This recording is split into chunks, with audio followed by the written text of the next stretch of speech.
A very good morning to you all.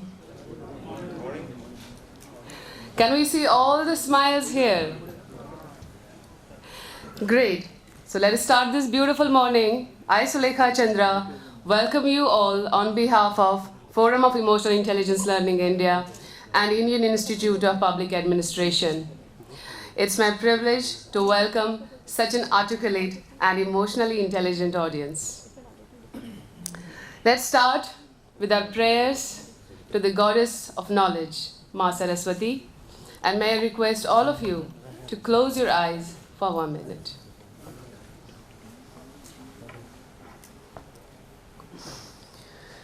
Ya kundenu tushar har dhavla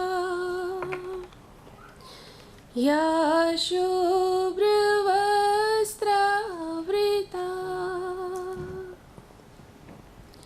या वीणा वरदंड मंडित करा या श्वेत पद्मासना या ब्रह्माच्युत शंकरे प्रभृति भी देवै सदा सामां पातु सरस्वती भगवती निशेषजाड्यां पहा हस्ते सफटिकमालिकां च ददती पद्मासने संस्थिता वन्दे तां परमेश्वरीं भगवतीं बुद्धिप्रदां शारदाम्. May I request all of you to open your eyes, please? Namaskaram. So let us start this beautiful morning, this beautiful summit with our guests for today. I would request our guests to come on the stage for watering the plant. May I invite on the stage Shri S.N. Tripathi, IAS and Director IIPA. On the stage, please. A huge round of applause. May I please invite Dr. Mangu Singh, MD, DMRC.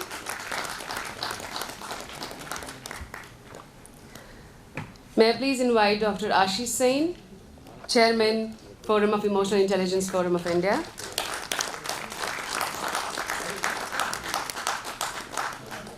May I please invite Dr. Richard Hammett, Partner, EI Learning Systems, USA.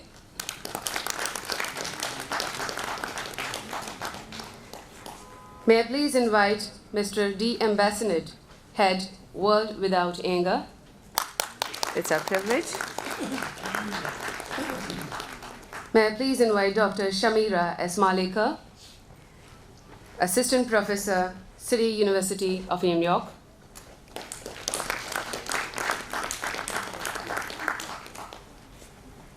Welcome.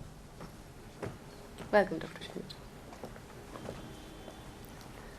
I would request our guests to water the plant as we are all environmentally conscious.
Thank you so much, everyone. Now, may I please request Sri Surendranath Tripathi, IAS and Director, Indian Institute of Public Administration. In his career of over 35 years of service, he has spent his time in various departments of Panchayati Raj, Information Technology, MSME, Coil Board, Department of Agriculture Research and Education. He's a social media enthusiast and has traveled extensively in USA, UK, PRC, Europe, Australia, Southeast Asia, including parts of Africa, like Rwanda and South Africa. He is also currently Secretary and Minister of Parliamentary Affairs, Government of India. May I please invite him on stage for the inaugural address. A huge round of applause, please.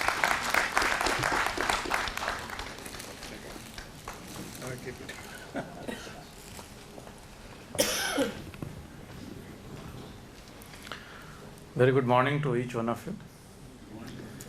Respected colleagues on the dais, especially Engineer and Administrator Mangu ji, in whose area we all are here. My respected colleagues on the dais and dear friends. It gives me immense pleasure in welcoming you once again. I hope today some new persons might have come, so therefore the organizers thought that I must welcome again. I am one of those who believe that the aim of the state was peace and prosperity. The state were created to deliver peace and deliver prosperity to its citizens. And peace and prosperity were supposed to be delivered with an intermix of capital and labor. Therefore, our social contract, those who are students of political science, they will realize that the social contract was to deliver peace and prosperity with an ideal mix of labor and capital. Any institution in the world, wherever it exists, any enterprise, be it educational, technical, state, political, academic, is an intermix of labor and capital. Till 1991, India was famous for having abundance of labor, some skilled, some unskilled, and we were dealing with poverty.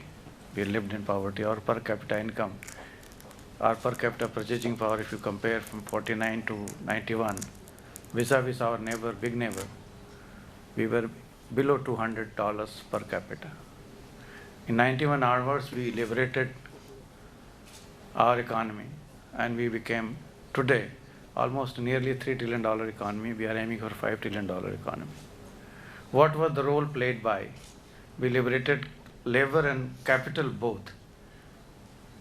A country invited investment from outside. With investment came modern management practices.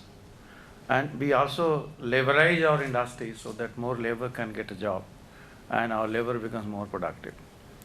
While doing all these things, we went for state capitalism, like our neighbors, big neighbors. But we gave in after some time. We thought that private capital is better because they know the value of capital, they know the value of labor, and end of the day they can achieve better for their client, for their customer, and for their society as a whole. If this is the backdrop of Indian development process, what is the role that AI and emotional intelligence can play? As I was discussing early morning with some people, we were fairly emotional. Oriental societies are emotional. There was no dearth of emotion. And we cannot say that we were stupid, we had intelligence. When people were learning ABC, we were writing Vedas. When we were dreaming for how to walk, we were dreaming for Pushpak Bimans. When we were dreaming for learning for medicines, very fairly developed Ayurvedic medicine systems. When they were learning how to pray, we had Gayatri mantras. And it's not a comparison between what we call it civilizational shift. The management shift where we missed. We thought that if we put all the factors of production, factory will start producing and nation will start developing. It did not happen. We failed somewhere in managing them. We managed them with intelligence, but we did not apply emotional intelligence. We managed with emotions because they must exist, even if they are non-viable, which was divide of intelligence. The time has come to teach the bureaucracy of both public and private sector, entrepreneurs and otherwise, including with universities and academics, what is the role that EI can play and where this blend can deliver us a better result.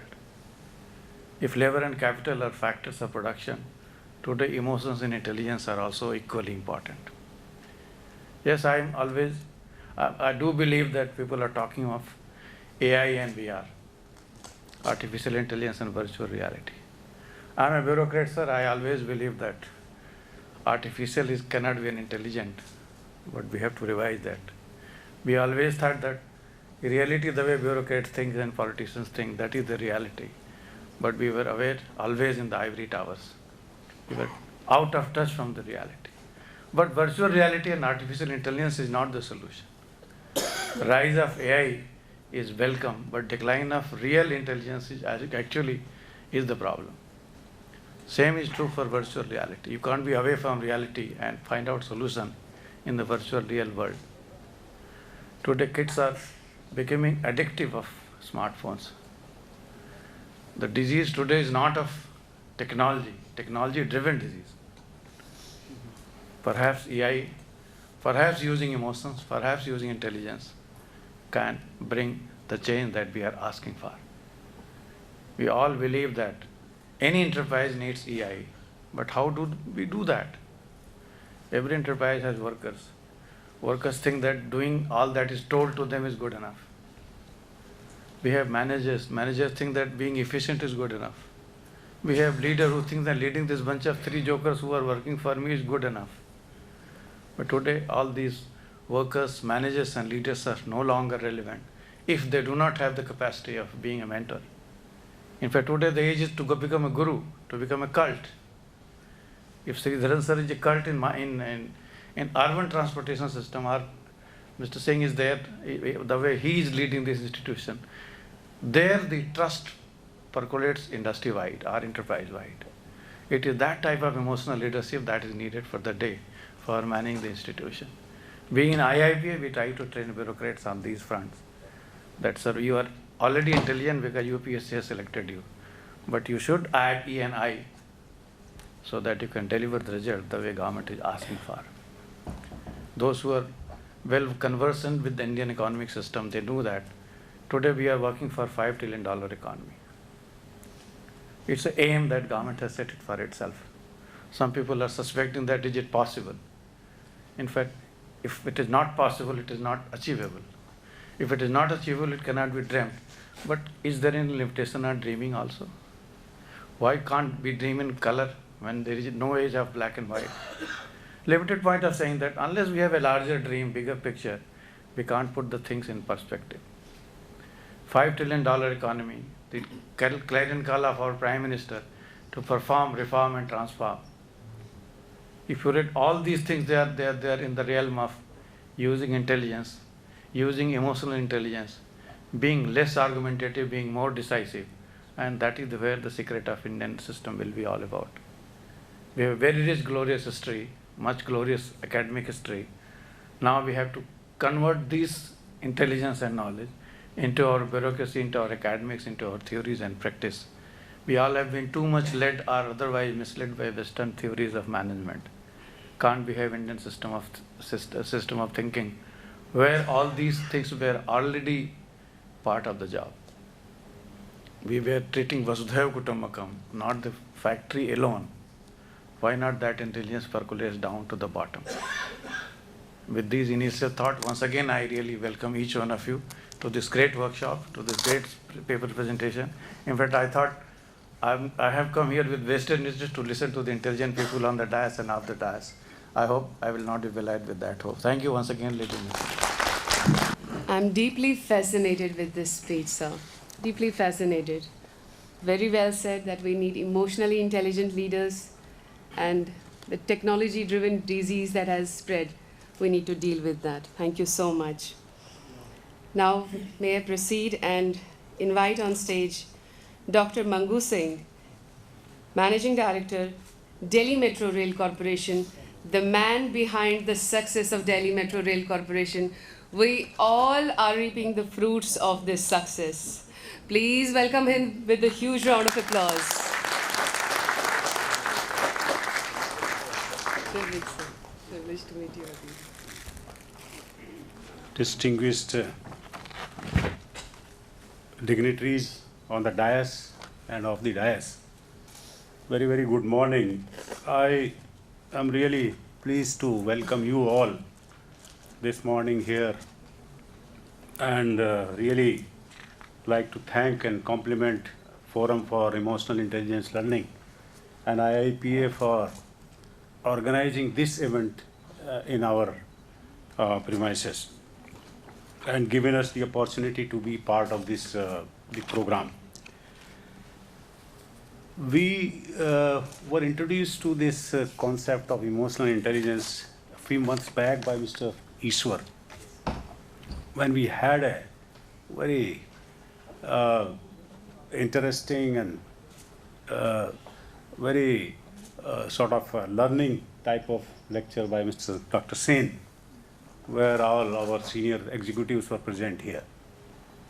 So when this opportunity came again to partner with the and join this program here, we readily agreed. And in fact, I requested him to organize this program in our auditorium here. Since then, I was trying to correlate the emotional intelligence with our way of working in DMRC. And then I realized that knowingly or unknowingly, we were also very much practicing at least some of the principles of emotional intelligence. So I would like to speak something about that. As you know, Delhi Metro Rail Corporation is a very unique type of institution, a very unique organization. It's a 100% government-owned company registered under the Companies Act. It's owned 50% by central government and 50% by state government. So in that manner, it is unique. It's neither a central PSU nor a state PSU, and therefore it gives a lot of sort of flexibility in working. And over the years, starting in 1997 to be precise, when this organization really came into existence, when Dr. Sridharan as MD, he joined, and I also joined along with him. I consider myself very fortunate to have been associated with this organization right from day one. From that date, the journey we have traversed, we have constructed a network of about 380 kilometers in Delhi in just about 20 years' time, which in fact, if you see from the international standards, the big metro networks in the world like London, Moscow, New York, took almost a century to come to this level. Apart from that, even the pace of development, the phase one of 65 kilometers we did in 7 years, 3 months' time, and it was 65 kilometer in length. Then phase 2 was 124 kilometer, almost double, and did in about 5 years' time. So by 2012, we had a network of about 190 kilometer. And then another 190 has been added in phase 3 in, say, last 6 to 7 years. So the pace of work is also increasing. With this, apart from this, developing networks in Delhi, we help other cities in the country in developing metro systems. Jaipur and Kochi being directly we constructed there. After developing a network of about 380 kilometers, another network of another line from Gurgaon we are now operating. This 389 kilometer network which we are operating today is serving Delhi and NCR region, and we are carrying almost about 6 million journeys every day. And our punctuality figure is 99.7%. This is software driven. There is no question of any fudging. And also, most important part is that the definition of punctuality is really in seconds. If a train reaches destination later than 59 seconds of the scheduled time, we consider this as late. And with that strict definition, we run trains 99.7% as on time. We have completed the projects within time, within budget. We are operating the entire system with such a high level of efficiency and with the punctuality. And also another important aspect, we spent around 10,000 crore in phase 1, around 20,000 crore in phase 2, and then around 45,000 crore in phase 3. And with all this, most of the works were done through the contractual agencies by awarding contracts. We have done it without any sort of a scam, any even pointing of a finger on us. Then why and how it was possible? Here I like to tell about the management strategy, management style of Delhi Metro, which I like to correlate with the emotional intelligence. We have some important cornerstone of our management style, management strategy. And the most important is the punctuality. If we have to complete our projects within time, if we have to run trains on schedule, the punctuality has to be the topmost priority. And I am so happy today. In fact, I was worried when I let out my premises to outside holding the functions. I always worried whether function will start within time or not. And I am so happy that the function started really on time. This is so important. And it is not only simply coming to office in time or attending meeting in time. It is a larger concept. Punctuality is larger concept. Doing your all activities within the allotted time, within the scheduled time, and that is how we are able to complete our projects within time. And this is so important even for individual. If you finish your time, if you finish your all works within time, you can leave office in time.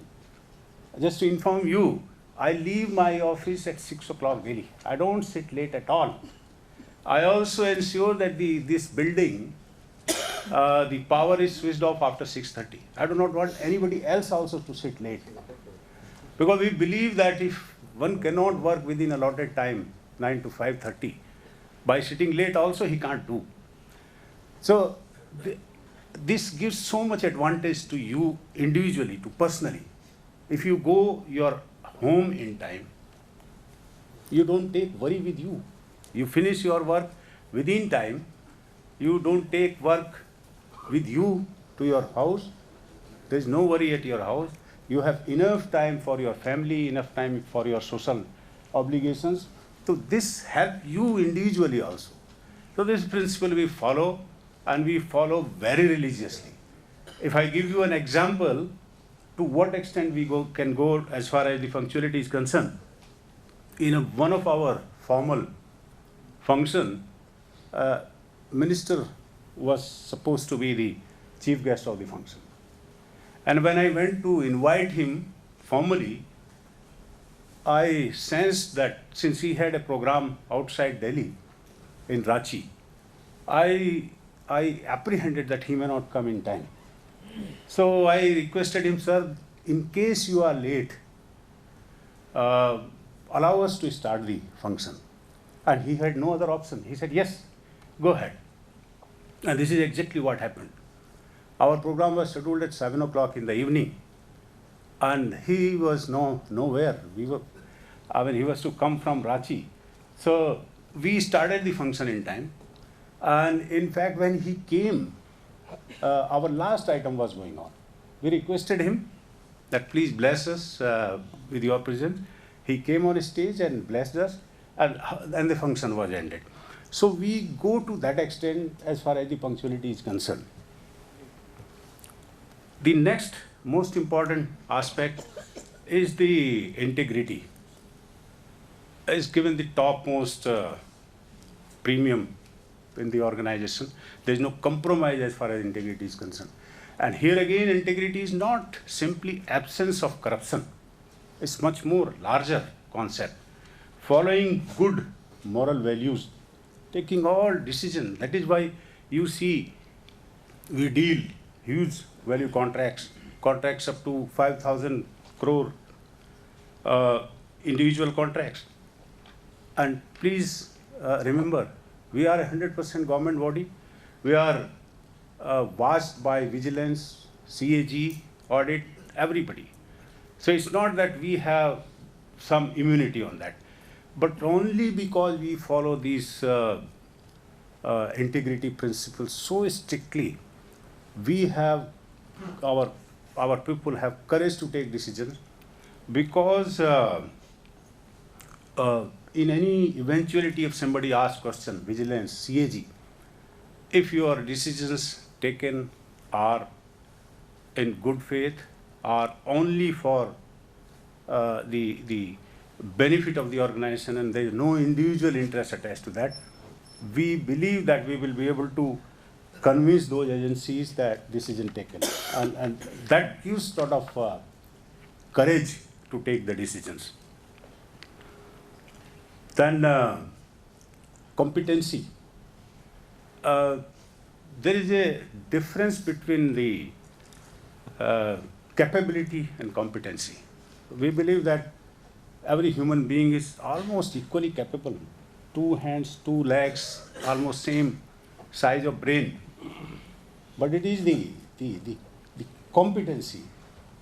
And if I can give a crude example, the sound system here provided in this hall is capable of sending voice to every corner of the hall. It's capable. But unless you switch on the power, unless I speak, it will not send. So the having knowledge is not enough to become competent. So in DMRC we provide knowledge, provide the courage to take decisions, provide the environment to take the decisions. When I say environment, it means that one, if he is taking a decision in the interest of the organization, he need not worry about the vigilance and audit. The organization, the management is with him to support him. There is no witch hunting on wrong decisions. Wrong decisions are acceptable, provided they are not taken for self-interest, for somebody's own interest. If the decisions are taken in the interest of the organization, they are fully supported.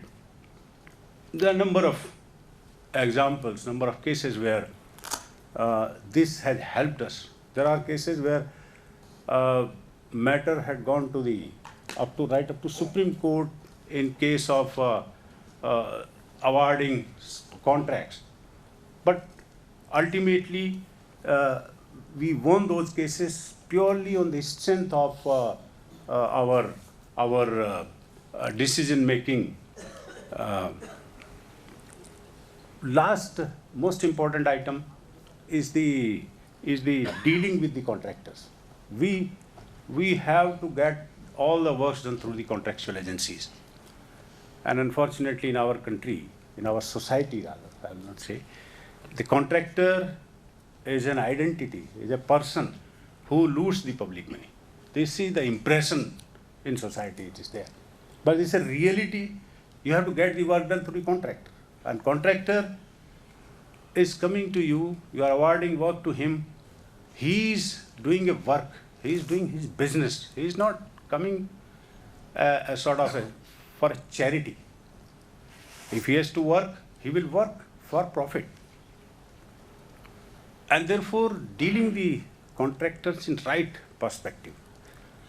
If we have to get the work done with the contractor, and if we want to succeed, the contractor must succeed.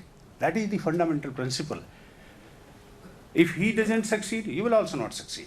So there is no point in contractor getting failed.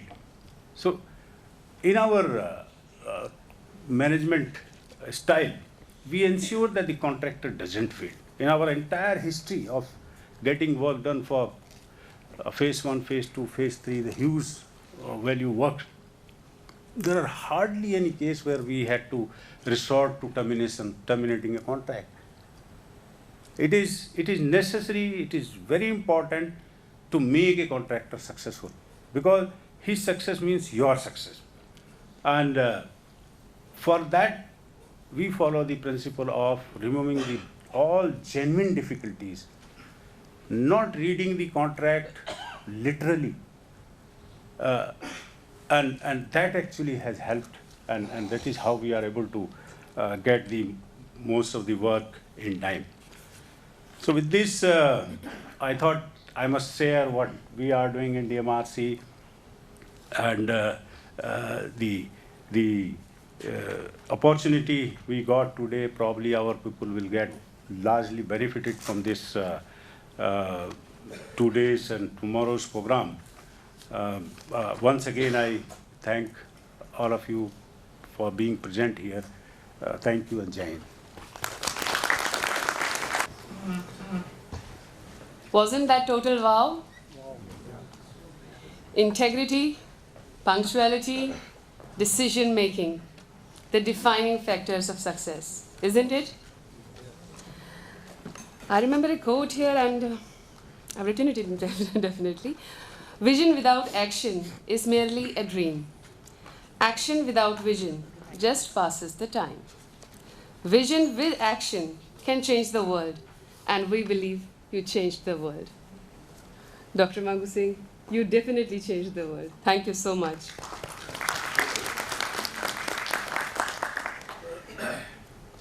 We would like to invite Mr. D.M. Bassinet, who is the head of World Without Anger. But before that, I remember Daniel Goleman met Dalai Lama, and he asked him, how is it that you don't get angry, you don't get fearful?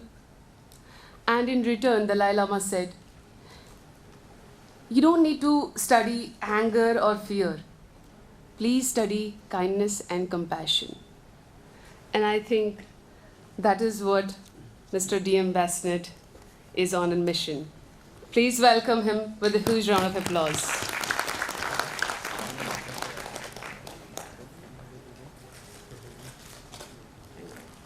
Good morning and namaste. Respected honorable guest on the dais, Mr. S.N. Tripathi, Dr. Mangu Singh, Dr. Asha Singh, Dr. Dalip Singh, Mr. Deepak K. Huda, Dr. Samira Malakar, and all the respected scholars, researchers, academic saints, business tycoons, practitioner, and paper presenter, ladies and gentlemen. It is my pleasure, on behalf of myself, on behalf of World Without Anger and EQ for Peace Worldwide, USA, to deliver a few words on this Others gathering. I am very honored to be here. Sincere thanks go to Dr. Asha Singh for his cordial invitation to address the Leadership and Emotional Intelligence Summit Award 2020. Organized by Forum for International Emotional Intelligence Learning Field and Indian Institute of Public Administration, I have been wanting to participate in this significant summit for a very long time. Fortunately, I got opportunity this year to be involved in this great symposium for exploring emotional literacy program and activities well-being of world societies. It is crucial in this emerging time to meet the challenges and prospects in academia, industry, and in home across the whole world. The first ever Emotional Intelligence Conference held at the United Nations headquarters in 2019, this was a watershed moment as the science and practice on emotional intelligence was featured for the first time on the world stage. At the UN conference, Daniel Goleman, author of the 1995 best-selling book, Emotional Intelligence, Why It Can Matter More Than IQ, shared insights on the EQ and the science of the peace. Precia Friedman, Richard Fernandez, and other experts spoke on EQ and how the skills on emotional intelligence can empower UN Sustainable Goals, SDG for peace and harmony. UN Assistant Secretary has quoted in the journal Benteo and Kia stressed that with the EQ, no one has to feel that he or she is being excluded, marginalized, discriminated, or devaluated. Accordingly, Alison Samuel, UN Under Secretary General, spoke about emotional intelligence as an essential resource for UN and all of us to achieve the ambitious 2030 Agenda for Sustainable Goal, SDG. EQ offers techniques to help individuals communicate better, reduce anxiety and stress, build resilience, diffuse conflict, and empathize with others, abilities that can enable us to improve our lives, our schools, and our communities, our countries, and our world. She added that these skills can be taught to children and adults in every country and in every language. Emotional intelligence would be the most important human behavioral engine to accomplish the every SDG in 2030 agendas.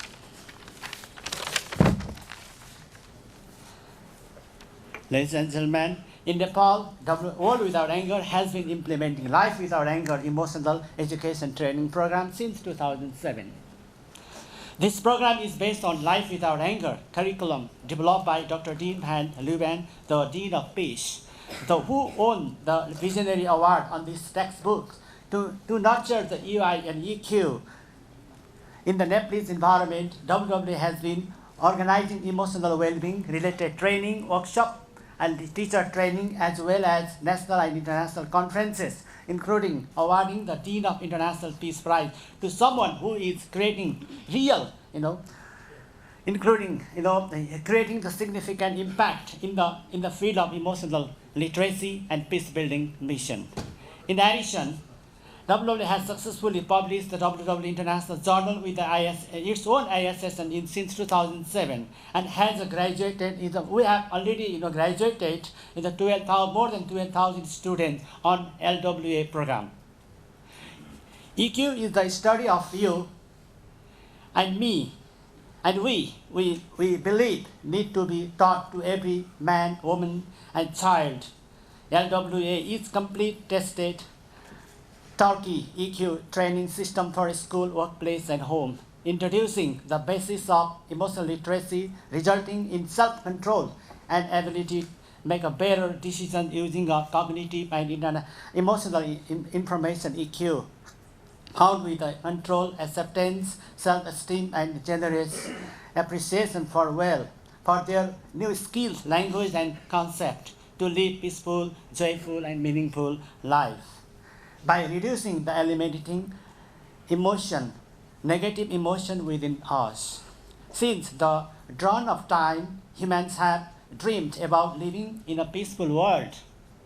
To the most of us, we seem no better off than we were 2,000 years ago, when the creator of the Lao Tzu said, to have a peace in our world, we must have peace in our heart.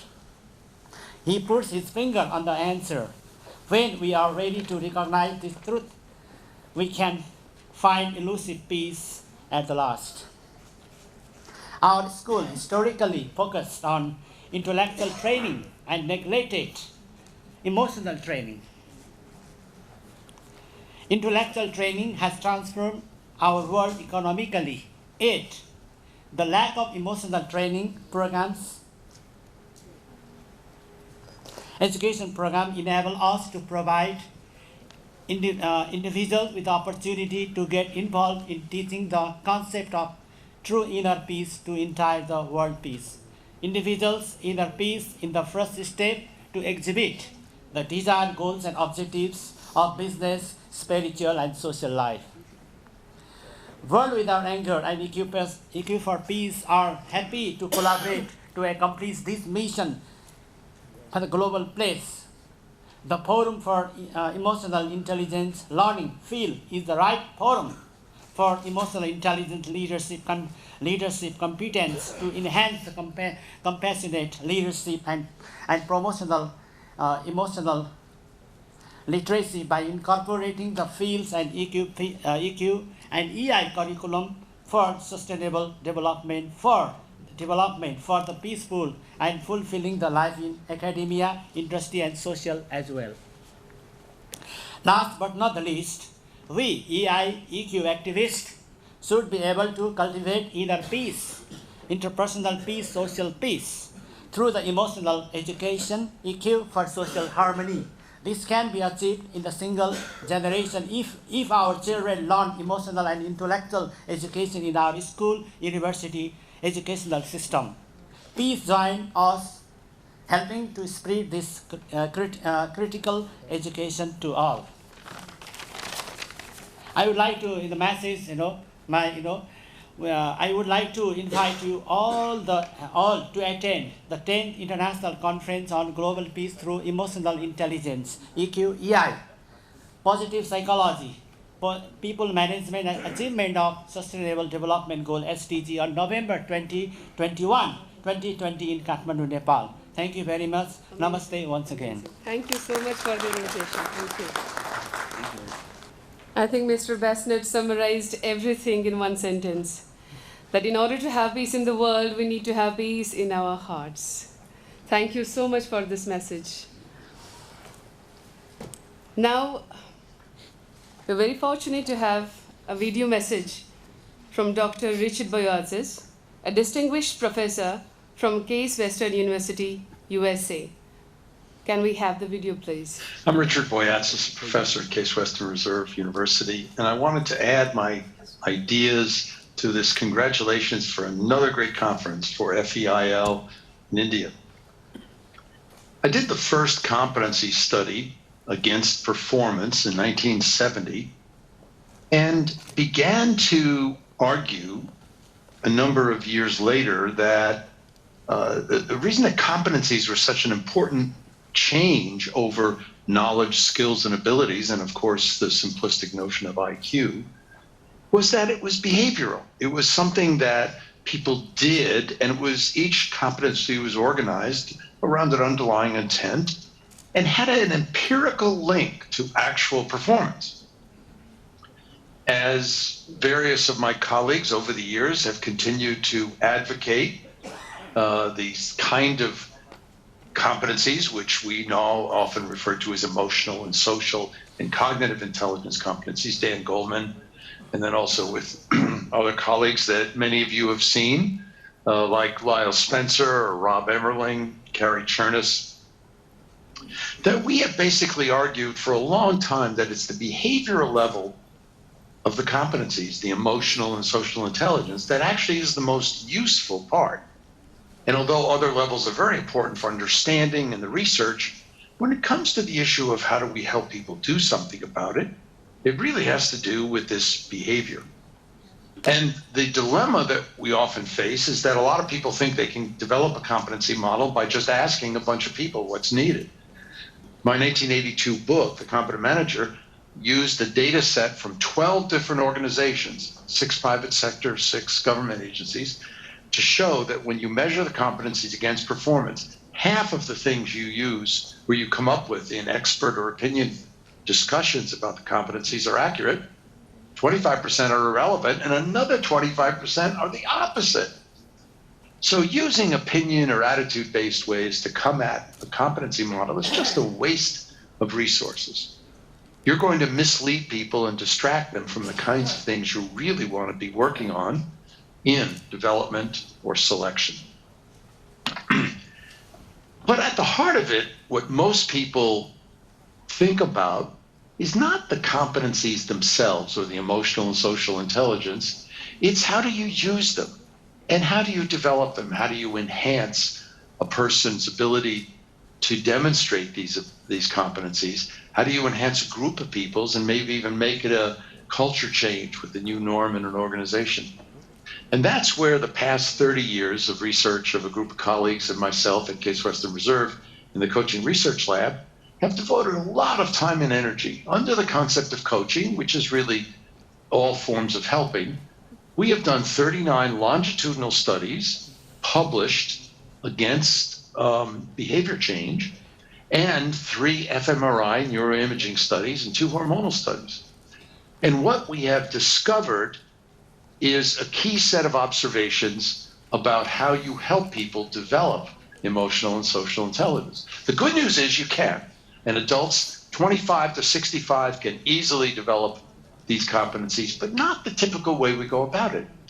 And we started to call the way that seems to work to appeal to this constellation of psychophysiological characteristics we call a positive emotional attractor, we call coaching with compassion, which is to say, trying to help the person to their dreams, their values, their aspirations. The problem is that typically when we try to help somebody, whether we're doing it as a manager or as a parent, as a physician, nurse, as a teacher, a trainer, a coach, we end up trying to fix them. We end up trying to show them what to do, give them tips. However well-intended, it feels like a type of psychological bullying.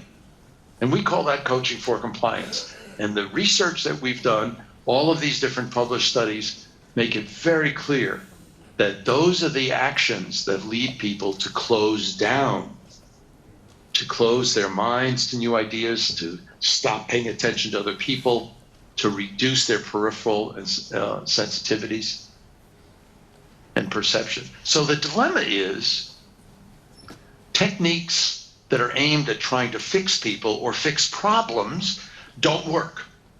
And even if a person responds quickly at once, within 3 weeks they've stopped doing it.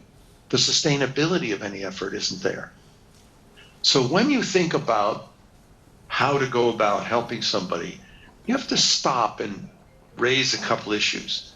Who are you really thinking about? Are you thinking about the other person or yourself? You want to focus on them. Are you trying to open them up to new ideas or trying to push them in a certain direction? We've even been able to show that when you start with dreams or personal vision, a person's mind opens up. When you start with goals, it closes down.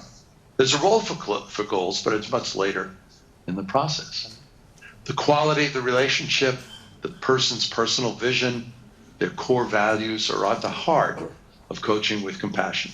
In our new book, Melvin Smith, Ellen Van Osten, and myself, called Helping People Change, Coaching with Compassion for Lifelong Learning and Growth by Harvard Business Review Press, illustrates with a lot of poignant examples how this goes about. And we refer to the research in a kind of casual way, in the sense that we're trying to help people understand the utility of it. But all the references are there, and all the details are provided in research spotlights and in the footnotes. So I encourage you to continue in your quest to understand emotional and social intelligence, but mostly to invoke hope, to ignite a sense of excitement that people can have about their lives, their work, their future contributions, and how, as a leader, as an executive, as a trainer, coach, as a parent, you can actually inspire people to learn and change emotional and social intelligence in a sustainable way. Thank you very much, and have a great conference. Amazing. It is said that clapping is very good for health.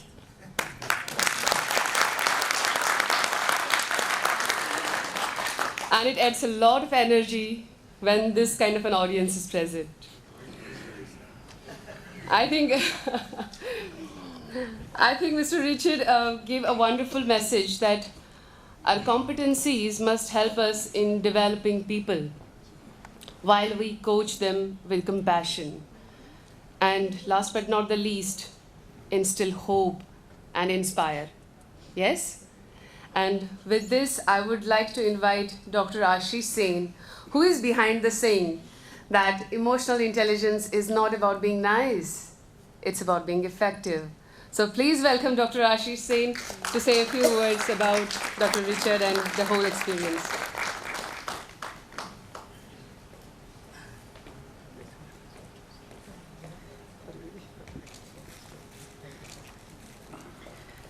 So very good morning to all of you.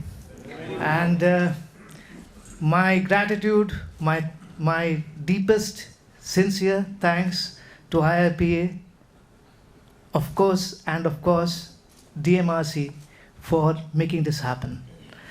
Very importantly, I just thought today, let us also talk about the work that Richard Byers actually talks about. He is the 9th most influential thinker in the world. He is one of the world's tallest professors, but he is basically, like many of us, an engineer. He always says, my father was very proud to say, I am from MIT, my son is from MIT, an engineer, Sloan management, but he would be very embarrassed to say that he is a psychologist from Harvard also. So that's funny, but that's true. But as we graduate into leadership roles, it's more important to understand the other person. It's more important to focus on the success of the other person, because it's all about them.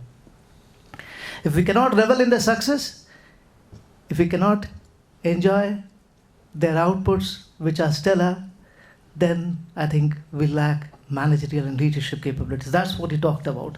And he was one of the early persons with Goldman who coined, or who rather wrote extensively about this concept of emotional intelligence competencies. Worked with McClelland, who invented the concept of competencies. He was a student of McClelland, right?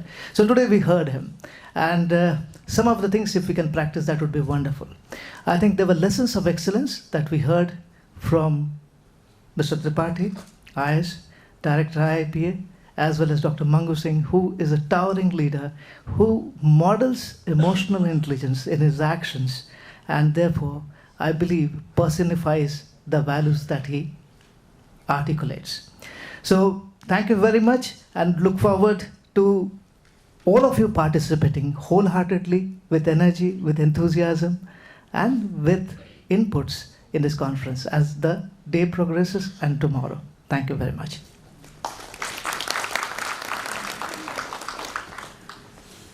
Amazing. Dr. Asha Singh is our emotional intelligence guru. Thank you so much, sir. We are so fortunate to have you as our mentor. Let's proceed, and we start with our first panel discussion. And the theme is emotional intelligence and leadership effectiveness. I would like to read out a quote. It said that the true mark of a leader is the willingness to stick with the bold course of action, an unconventional business strategy, a unique product development roadmap, a controversial marketing campaign, even as the rest of the world wonders why you have not matching in step with the status quo. In other words, real leaders are happy to zig while others zag. They understand that in the area of hyper competition and non-stop disruption, the only way to lead and stand out from the crowd is to stand for something special. It is said by Bill Taylor. So may I invite Dr. Roma Mitra, our facilitator? Yes? Thank you. I would request all the guests to please take your seats. And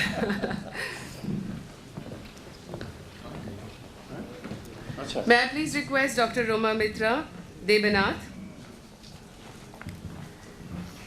She is an associate professor with IIPA, Indian Institute of Public Administration. She is actively engaged in the policy research for the ministries and departments of India. She is also a certified trainer for bureaucrats, India and international, and she has many publications and a number of research papers in national and international journals. Please welcome Dr. Roma Mitra with a huge round of applause.